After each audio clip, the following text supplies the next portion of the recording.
আমি কিন্তু হিন্দু না, মুসলমান না। আমি জন্মগ্রহণ করি মানুষ হিসাবে, তারপরে জাতিসত্তা হিসাবে, এরপরে 7 দিন পরে আমার মা বাবা মৌলভী হিসাবে রাহে। আমি মুসলমান হইলে আমার ছেলে হইলে আমার বাবার নামটা রেখা দিয়ে দেন।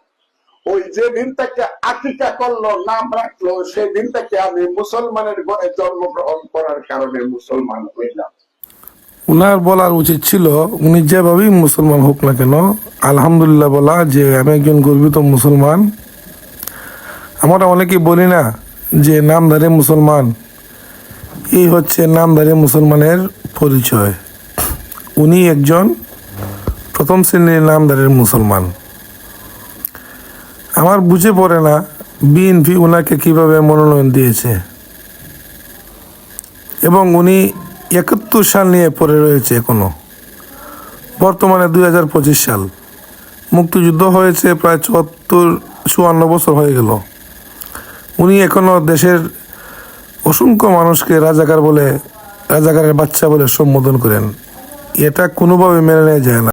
বিএনপির নীতি নির্ধারণী যারা আছেন তাদের কাছে অনুরোধ, ওনার নমিনেশনটা যেন বাতিল করা হয়। ধন্যবাদ সবাইকে, ভিডিওটি শেয়ার করবেন।